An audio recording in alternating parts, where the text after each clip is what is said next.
Bien le bonjour, jeune public. Ce vendredi, on va s'intéresser à 2 questions.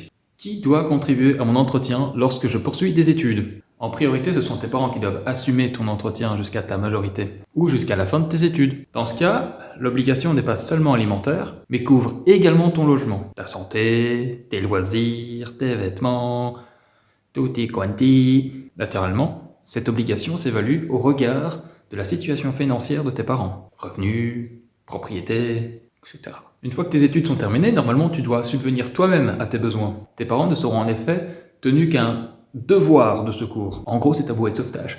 C'est-à-dire qu'ils doivent assurer le minimum vital, l'alimentation en fait. C'est une obligation purement alimentaire. Par contre, si tu décides d'emménager avec ton compagnon ou ta compagne, ce changement ne dispense pas tes parents de continuer à contribuer à ton entretien. Sauf si tu es marié. Dans ce dernier cas, les frais pourront être partagés. Enfin, les grands-parents. Ils ont un devoir de secours vis-à-vis de leurs petits-enfants. Et ils n'interviendront que si tu te trouves dans un état de besoin. Le besoin absolu d'aller manger un gros fast-food bien gras n'en est pas un. Et pour toutes les autres personnes de ton entourage, comme tes beaux-parents, ils peuvent toujours t'aider financièrement, mais n'y sont pas du tout obligés. Déjà, faut que l'entente soit bonne avec tes beaux-parents. Et l'obligation alimentaire dans tout ça. À partir du moment où des parents donnent naissance à un enfant, ils sont obligés de contribuer à ses besoins. Ces besoins englobent l'entretien, l'hébergement, la surveillance, l'éducation, la formation, pas l'information, bien que, et aussi ton épanouissement personnel. Et cette obligation dure tant que tu ne peux pas t'assumer de façon autonome, je dirais, et de te lancer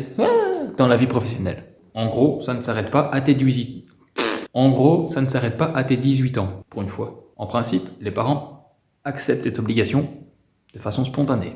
Tel est le cas lorsqu'ils t'emménagent une chambre, te nourrissent, paient tes sorties. Il y a des parents qui payent les sorties des enfants, des activités, ou encore les frais médicaux. Merci qui? Par contre, si tu rencontres des problèmes avec tes parents, ça c'est autre chose. Conflits familiaux, divorce, maman ne me donne pas assez d'argent de poche. Il se peut que l'obligation alimentaire se fasse en espèces. Qui t'y dit? C'est-à-dire sous la forme d'une somme d'argent, monnaie, fric, flouze, blé, oseille, pognon. Et celle-ci sera versée aux parents qui s'occupent de toi, soit directement sur ton compte bancaire. Par exemple, dans le cas où tu vis seul. Il n'existe aucune règle concernant le montant de l'obligation alimentaire. La loi dit simplement ceci: te permettre de bénéficier du même niveau de vie que tes parents. Est-ce que ça inclut les vacances? En d'autres termes, il faut tenir compte de tes besoins quotidiens. Alors, l'abonnement aux jeux vidéo, non, c'est pas vraiment un besoin. Mais aussi de leurs ressources financières. Par exemple, ils peuvent refuser de payer ton cote s'ils n'ont pas les moyens nécessaires. Lorsqu'un de tes parents, ou les deux, ne respecte pas cette obligation alimentaire, il faut s'adresser au tribunal de la famille.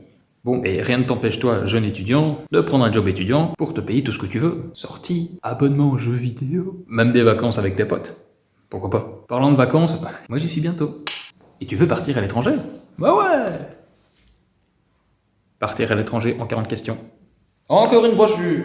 Toujours disponible sur notre site internet en version PDF ou en version papier dans nos bureaux. Sur ce les jeunes, à vendredi! Et pendant les vacances, n'amenez pas la vie dure à vos parents.